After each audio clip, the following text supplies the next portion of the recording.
ज्ञानतिमिरान्धस्य ज्ञानाञ्जनशलाकया चक्षुरुन्मीलितं येन तस्मै श्रीगुरवे नमः। नमः ॐ विष्णुपादाय कृष्णप्रेष्ठाय भूतले श्रीमते भक्तिवेदान्त स्वामिन्निति नामिने। नमस्ते सारस्वते देवे गौरवाणी प्रचारिणे निर्विशेष शून्यवादी पाश्चात्यदेशतारिणे।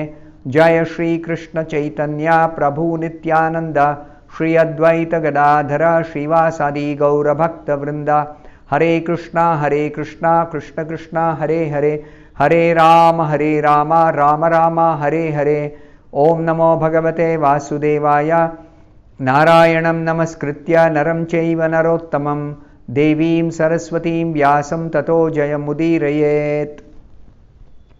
In this session we'll be discussing from verses 31 to 33 of the 10th chapter of the first canto of Srimad Bhagavatam.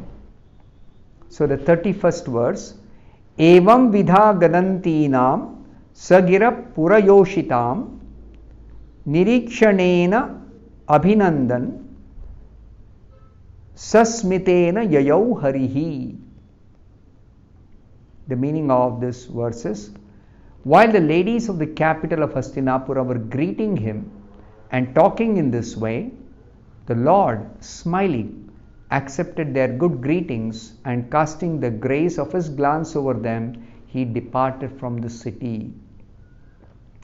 So the past few verses we heard the glorification of Krishna by the ladies of Hastinapura in their talking amongst themselves when they had gone to the rooftop to bid farewell to Krishna. So, it is explained here, Krishna accepted their good greetings and he cast his merciful glance on them, that way blessing them. And he departed from the city.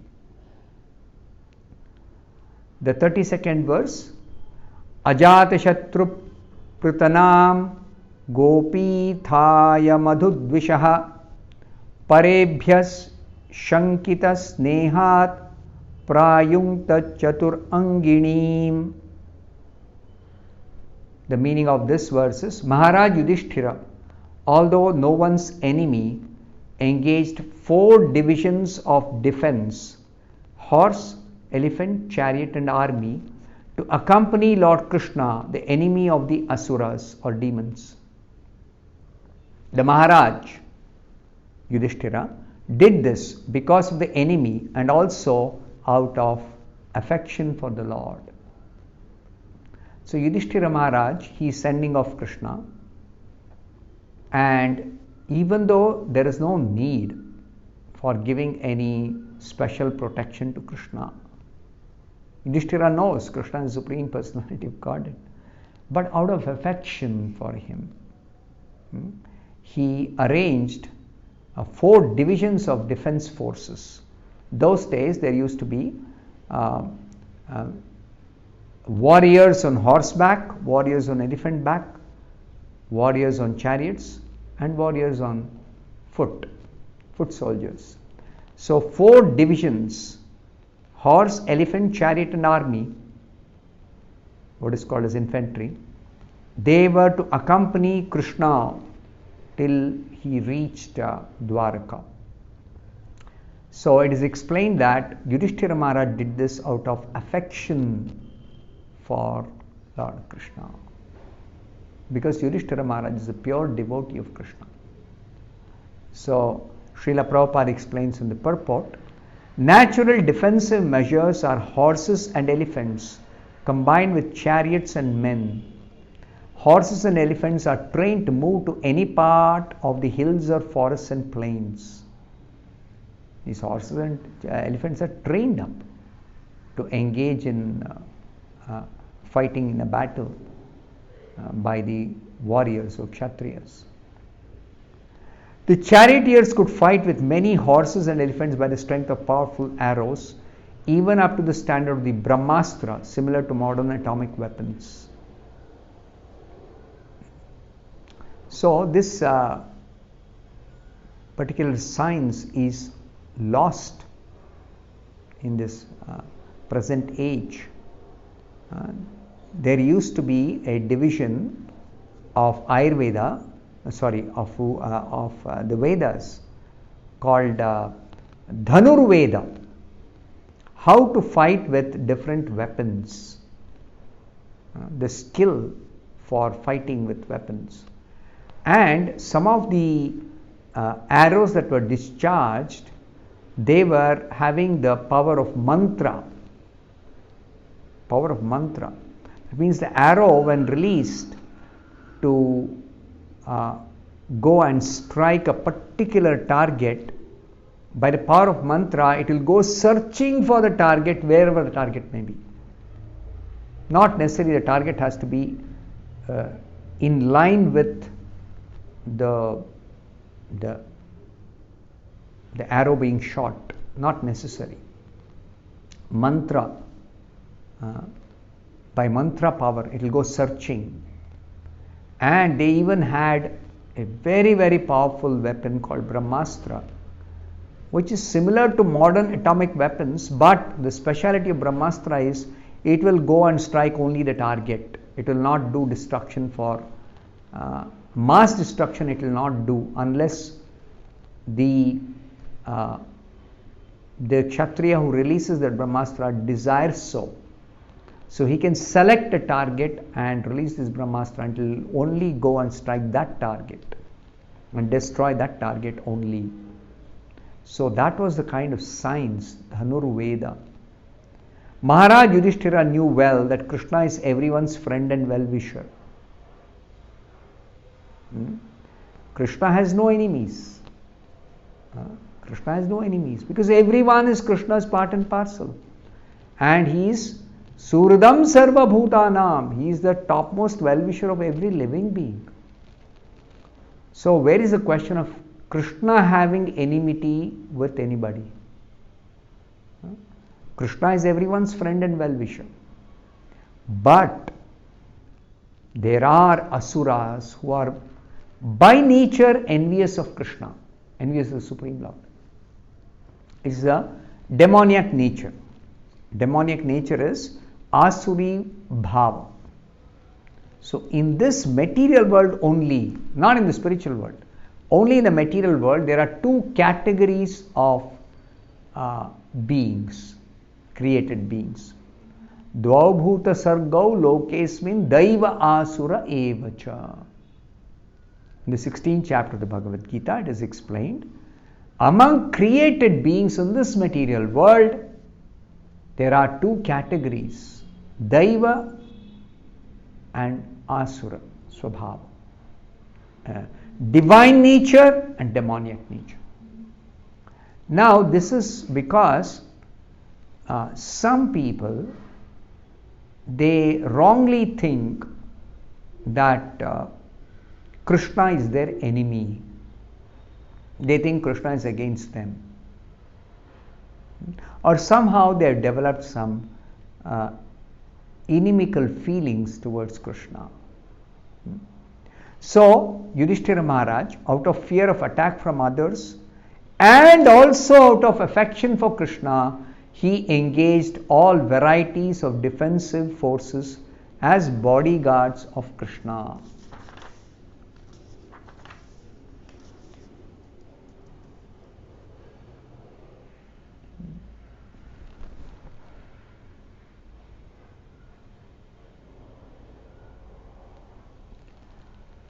Now, it is specially mentioned by Prabhupada in the purport. Krishna himself was sufficient to defend himself from the attack of others. If required, Krishna himself could defend. But still, Krishna accepted all the arrangements made by Maharaj Yudhishthira. Why? Because he could not disobey the king who was his elder cousin. Krishna, when he plays the part of being a relative of a devotee, he plays the role perfectly. So he was a younger cousin of Yudhishthira. So therefore, Krishna played that part I am younger than Yudhishthira, I cannot refuse. That is the etiquette. So I cannot refuse when Yudhishthira arranges bodyguards for my travel. I cannot refuse it. So Prabhupada says, the Lord plays the part of a subordinate in his transcendental sporting. And thus sometimes he puts himself in the care of Yashoda Mata for his protection in his so-called helplessness of childhood. Small child is after all helpless, totally dependent on the mother. When it is just born, what is the condition of the child? The infant, we don't even say child, we say infant. Very, very, very small. Just come out of the mother's womb. Totally helpless. So we should not mistakenly think that Krishna is helpless when he is a small child. He puts himself under the care of his mother Yashoda or Devaki as if he is a small child. But actually he remains the Supreme Lord with all his powers, even as a small child. So therefore Prabhupada explains that is the transcendental Leela or pastime of the Lord, simply to give pleasure to his devotees. Krishna enacts these pastimes. The basic principle for all transcendental exchanges between the Lord and his devotees is exhibited to enjoy a transcendental bliss. Krishna is full of transcendental bliss, and there is no comparison with this bliss even to the level of Brahmananda. Krishna shares that transcendental bliss with his devotees when he engages in transcendental pastimes with his devotees. So both Krishna and the devotees are always in transcendental bliss. The 33rd verse, Atha duragatan shaurihi kauravan viraha aturan sannivartya dridam snigdhan prayat swanagarim priyayihi. The meaning is, out of profound affection for Lord Krishna, the Pandavas, who were of the Kuru dynasty, accompanied him a considerable distance to see him off. They were overwhelmed with the thought of future separation. The Lord, however, persuaded them to return home, and he proceeded towards Dwaraka with his dear companions. Yudhishthira Maharaj has made arrangements for bodyguards, 4 divisions of defense forces, to accompany Krishna till Dwaraka. But even the Pandavas themselves, Yudhishthira, Bhima, Arjuna, Nakula, Sahadeva, they also could not think of separation from Krishna, because they are pure devotees. All pure devotees are like that. They are very, very intimately connected with Krishna, and therefore they are continuously thinking of Krishna only. Continuously. Such continuous thinking of Krishna is a characteristic of devotional service to Krishna, bhakti for Krishna. Manmana, Krishna says, think of me always. So even if somebody is not a devotee, if they constantly think of Krishna, they become pure devotees. They awaken their pure devotion to Krishna. So, because the Pandavas were so intimately attached to Krishna in pure devotional service, they went with him quite a distance, but then Krishna sent them back, persuaded them to return home, and he proceeded towards Dwaraka. So very reluctantly the Pandavas came back, because a pure devotee cannot bear separation from the Lord even for one moment. And this will be explained later on in the descriptions of the devotees of Krishna, how they feel when they are separated from Krishna. I'll stop here. Thank you very much. Hare Krishna.